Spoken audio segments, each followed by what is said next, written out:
नमस्कार, एनडीटीवी राजस्थान देख रहे हैं आप। मैं हूं आपके साथ शिवानी मिश्रा। हेरिटेज सिटी के सीवरेज को सही करने के लिए 240 करोड़ रुपए खर्च किए गए ताकि विकास के साथ ही लोगों के जीवन की समस्याओं का समाधान हो पाए, गंदगी खत्म हो जाए और नाले साफ रहें और लोग बीमार भी ना पड़े।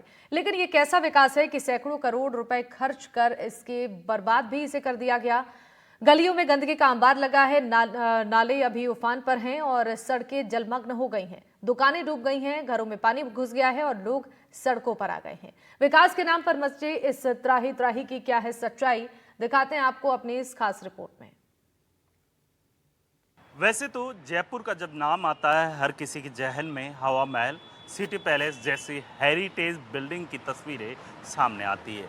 लेकिन मैं इस वक्त उसी हेरिटेज एरिया में हूँ जिसे हम चार दीवारी के नाम से भी जानते हैं। आपको दिखाना चाहूँगा कि ये चार दीवारी का एक वार्ड है, वार्ड नंबर 71, जहाँ पे आप देख सकते हैं कि किस तरीके से जो गंदगी है वो और जो तारों का जो जाल है वो कहीं ना कहीं हेरिटेज सिटी की जो सुंदरता है वो यहाँ पे बिगाड़ते हुए दिखाई दे रहे हैं। मैं आपको दिखाना चाहूँगा कि ये केवल एक वार्ड की तस्वीर है जो कि हेरिटेज नगर निगम के तहत आता है, लेकिन बीती रात्रि को यहाँ के 71 नंबर जो वार्ड है वहाँ के जो पार्षद हैं मनीष, उन्होंने लगातार इसी जगह पे जो धरना प्रदर्शन किया था और वहाँ पे जो सबसे बड़ी उनकी मांग थी कि लंबे समय से सीवरेज जो है ब्लॉक होने के चलते यहाँ पे आम लोगों को काफ़ी ज़्यादा दिक्कत हो रही थी। आप तस्वीरों में देख सकते हैं कि पूरी रोड है गंदगी से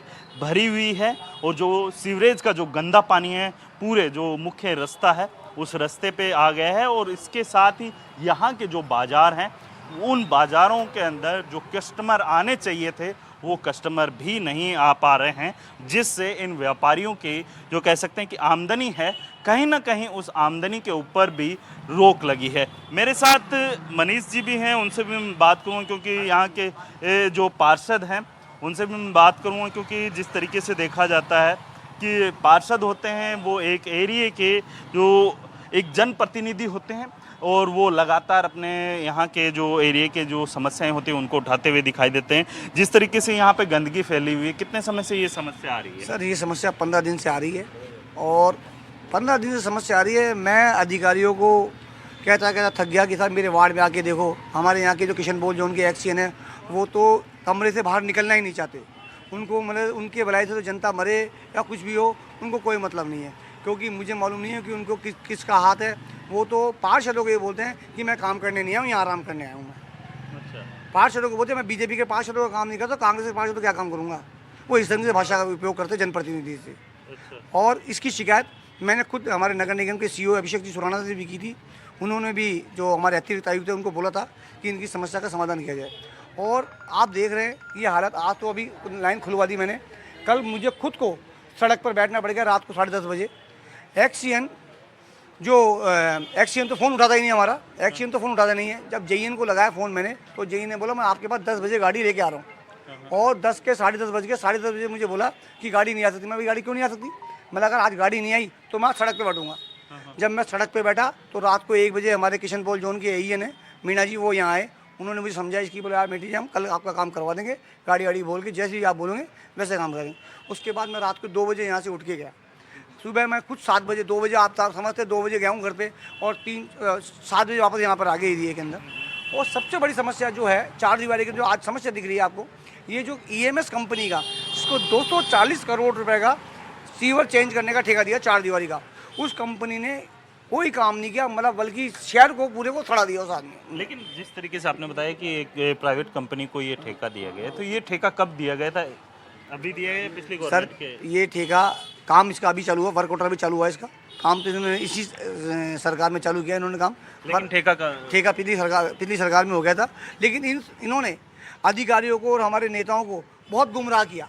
इन्होंने सब जवाब दिखा दिया उनको कि हम ऐसा कर देंगे वैसा कर देंगे, जबकि वॉल सिटी के अंदर बिना खुदे लाइन नहीं डल सकती, क्योंकि जगह जगह आप देख रहे हैं कि लोगों के सीवर कनेक्शन है, लोगों के पाइप कनेक्शन है, जगह जगह इन्होंने पाइप कनेक्शन तोड़ दिए।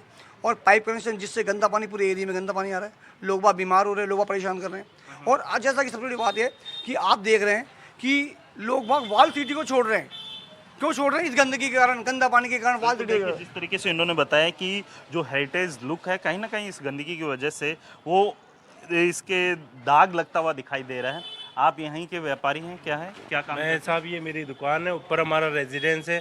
हम इतना परेशान है। सुबह हमारी मम्मी दादी जी सब यहाँ पे डेली मंदिर जाती है, भगवान शिव के मंदिर जाती है। यहाँ गंदे पानी में से, सीवरेज वाले पानी में से उनके नहा धोने के बाद में पूरी पूजा की थाली लेके और गंदे पानी में से उनको निकलना पड़ता है। हमारे जो कस्टमर आते हैं वो यहाँ पे नाक बंद करके कहाँ तो गाड़ी खड़ी करें और कहाँ वो यहाँ पे रुके, कहाँ वो दुकान पे आते हैं। हम दुकान पे पोंछा लगा के साफ सफाई करते हैं और यहाँ पे पूरा दुकान साथ के साथ में गंदी हो जाती है। हम इतने परेशान हैं, हमारे पार्षद साहब लगे पड़े हैं, इनकी कोई सुनवाई नहीं हो रही आगे।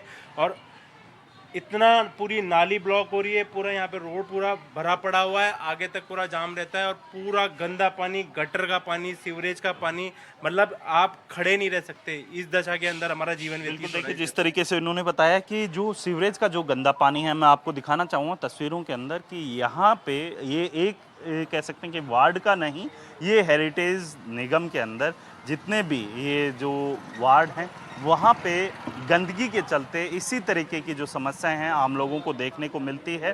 और सबसे बड़ी बात ये है कि यहाँ पे आप देखेंगे कि इस रास्ते के दूसरी ओर जाएंगे तो वहाँ पे आप देखेंगे कि जो हेरिटेज बिल्डिंग्स आती हैं उन बिल्डिंग्स के आगे भी साफ़ सफाई हालांकि रखी जाती है, लेकिन आप जब इन हेरिटेज बिल्डिंग के अलावा जब इन गलियों में, इन पुराने रास्तों के अंदर आप जाएंगे तो कहीं ना कहीं ये गंदगी साफ तौर पे देखी जा सकती है। और इससे जो सबसे ज़्यादा जो यहाँ के स्थानीय लोग हैं उनको सबसे ज़्यादा परेशानी होती है। लिहाजा इस समस्या के चलते यहाँ पे जो कस्टमर्स हैं वो भी आना पसंद नहीं करते। मैम, आप यहीं के रहने वाले हैं, क्या नाम है आपका? मीनाक्षी। अभी जिस तरीके से ये गंदगी फैली हुई है तो क्या क्या क्या समस्याएं आ रही है आपको?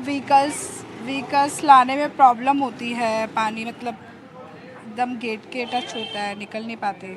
मतलब मैं से परसों आई थी राखी के नेक्स्ट डे, तो मैं फंस गई थी 1 से 1.5 घंटा यहाँ पे, बारिश की वजह से निकल नहीं पाई थी। तो बहुत ही गंदा है, कचरा बहता रहता है बिल्कुल एकदम ऐसे। कार्टून वगैरह बह रहे थे, लोग बाग पानी में ही डाल दिए। तो बहुत दिक्कत होती है और बहुत गंदी वाली स्मेल होती है। फिर लोग बाग नालियों में कचरा भरा हुआ रहता है जिससे। देखिए, जिस तरीके से इन्होंने बताया कि जो यहाँ सीवरेज की जो गंदगी है वो काफ़ी ज़्यादा होने के चलते आम लोगों को काफ़ी परेशानी होती है। और सबसे बड़ी बात यह है कि बारिश का समय है और उस बारिश के दौरान जो मौसमी बीमारियां हैं वो सबसे ज़्यादा है यहाँ पे। कह सकते हैं कि स्थानीय लोगों को शिकार होना पड़ रहा है। यहाँ आप यहीं के रहने वाले हैं बाबू जी? क्या नाम है आपका? मेरा सुरेश खंडेलवाल है। अभी जिस तरीके से ये मेरा व्यापार है और यहाँ इस तरह की गंदगी है कि हम दुकान खोलना तक मुश्किल हो जाता है। नहा धो के एक मंदिर से जाजू के यहाँ आते हैं, फिर यहाँ पे वही नरक में हाथ देना पड़ता है, जो घर पे नहीं करते वो काम यहाँ करना पड़ता है। सामने मंदिर है, यहाँ के जो बारिश के समय तो आपकी दुकान में भी पानी जी बिल्कुल, बारिश का निकासी सही नहीं है, इसलिए इससे पहले 2 साल से पहले नहीं बढ़ता था पानी बिल्कुल। तो अब क्या वजह हुई? वजह ये जो नई सीवर लाइन डाली गई है ये प्रॉपर ढंग से नहीं डाली गई है और इसकी जो सड़क की ऊंचाई बढ़ा दी गई है, इस वजह से दुकानों में भी पानी आने लग गया है। और बाकी तो नगर निगम का काम है, जो एक दिन भी कोई आके नहीं देखते। आप लोगों ने कभी कंप्लेन की नगर निगम के उच्च बराबर हमारे पार्षदों को अवगत कराते रहते हैं। पार्षद तो आपके रात को हड़ताल पे भी बैठे हाँ, थे काम कर रहे हैं पार्षद, लेकिन उनकी भी सुनवाई आगे नहीं हो पा रही है। अच्छा। तो AEN JEN कभी ये पूरी सीवर लाइन डली, काफ़ी टाइम लगा, कभी कोई सीवर मतलब इंस्पेक्टर वगैरह या कोई को भी यहाँ पे देखा नहीं गया। मतलब इंजीनियर वगैरह नहीं कुछ नहीं, केवल जो उन्होंने लेबर वर्क किया, जो अपना आप कर गए जो भी करना था। बिल्कुल, देखिए जिस तरीके से इन्होंने बताया कि जो पुरानी सीवरेज जो यहाँ पे डली हुई थी इस पूरे कह सकते हैं कि रास्तों के ऊपर, वो प्रॉपर डली हुई थी। यहाँ पे इस तरीके की जल भराव की स्थिति नहीं होती थी।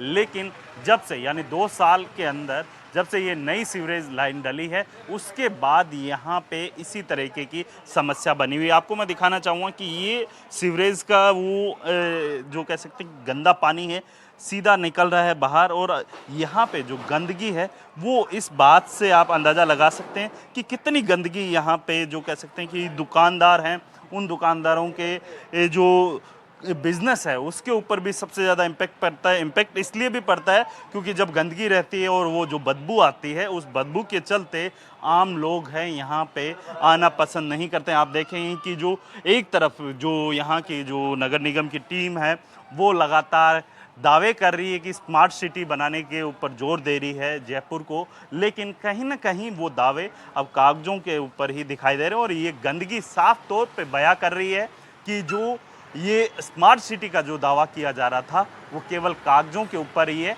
लेकिन धरातल पे केवल सुनने के बराबर है। जयपुर से कैमरामैन सुशील कुमार के साथ वीरेंद्र सिंह शेखावत, एनडीटीवी।